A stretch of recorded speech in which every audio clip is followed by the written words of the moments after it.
Thanks for watching. Like and comment, and don't forget to subscribe. Hello everybody, this is Toys R Us, and for this special figure showcase and review we're going to look at the 2011 Dark of the Moon Scan Series Ratchet figure. What we're going to do with this video then, we're going to have a detailed look at him in both of his modes to help you decide how you want to display him. Going to have a look at some other figures that have used the same mould, and indeed some other Ratchet figures released under the same toy line that used a different mould. And of course, I'm lucky enough to have one still in the packaging, so we can have a look at that as well.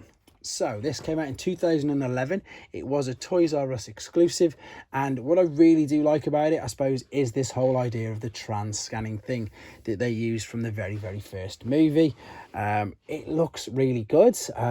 It's, I suppose, to be honest, I'm being really honest about it, this is the only thing that looks good about this, because as you can see, there is so much stuff underneath. You can see his feet, you can see his elbow joints, and I think it's probably mainly due to the fact that they've condensed what was a Voyager class figure originally, because Ratchet's a big toy, it's a big figure, especially in the movies, and they've got him down into a deluxe size, and I just don't think it's worked very well at all. I mean, these are great to display still in the packaging and still in this particular mode, but for me, as I say, I just think it hasn't worked. You can see underneath it, you've got his head, you've got his arms, you've got his feet, and if I'm being really honest, the transformation process as well is incredibly fiddly, and it's just, it detracts a bit away the fun, which of course what you want these figures to be.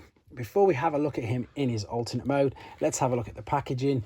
And again, I think this is the way that they display the best for this particular one anyhow. So this was a Toys R Us exclusive.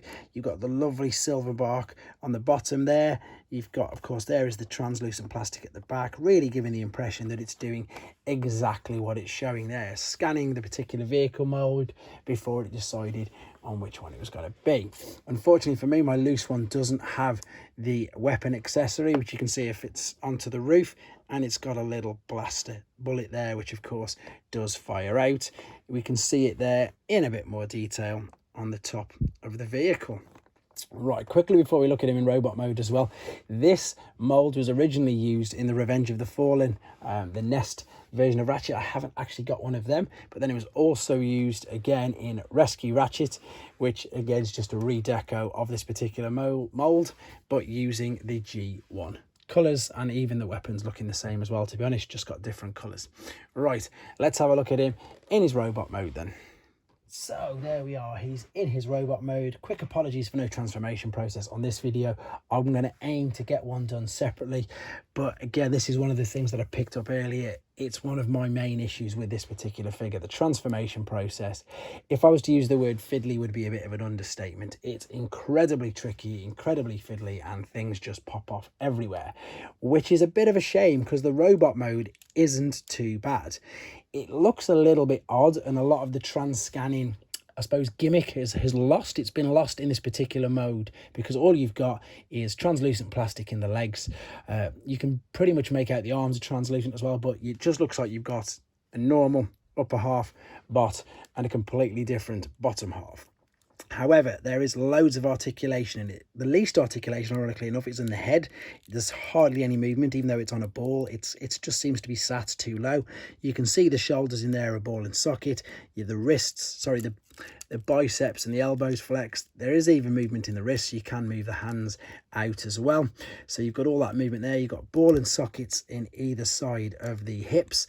You've got knee swivel and bend, and you've got ankle, ball, swivel and tilt. Loads, as I say, there's loads of articulation. It really is very, very posable, if it just looks rather strange. Again, some of the best parts of the trans scanning is just lost in this bit, which is all folded up, and I suppose it can get in the way depending on how you're displaying it.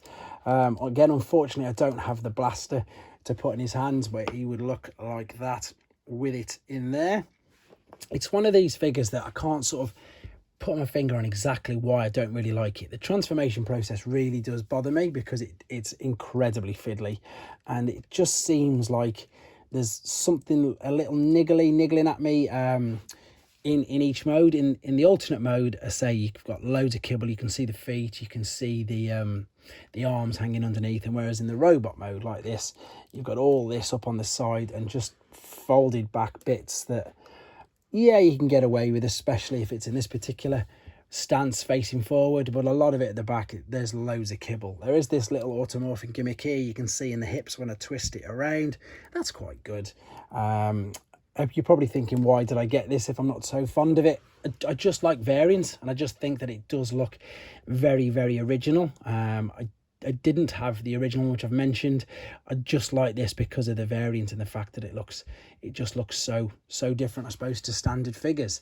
Fortunately enough, this was, I pretty much think, the last time they used this mold. They did do another Ratchet figure and they used a completely different mold for this, and they do seem to have ironed out all of the problems that I mentioned. You can't see any arms or anything underneath there, and you can tell it's totally different because if we look there, you can see the head at the back. It's just obviously a much more improved version, and they changed the weapon as well. But there we go. As for whether I recommend you to get one yourself, it's entirely up to you. If you're a completionist, you're going to definitely want one. If you like collecting, I suppose, varieties, rarities and things like that, this is quite rare now because it was, of course, a Toys R Us exclusive. Yeah, again, it's up to yourself. I'm just giving you an honest opinion of the particular figure in hand. It'll do, to be honest, it'll do. But because of today's market prices and the fact that it is quite sought after, it might be one that you want to pass up on. But there you go. There's a quick look at him. Hope you enjoyed looking at it. Hope it helped with your decision. Take care, guys. Thanks for watching. Like and comment, and don't forget to subscribe.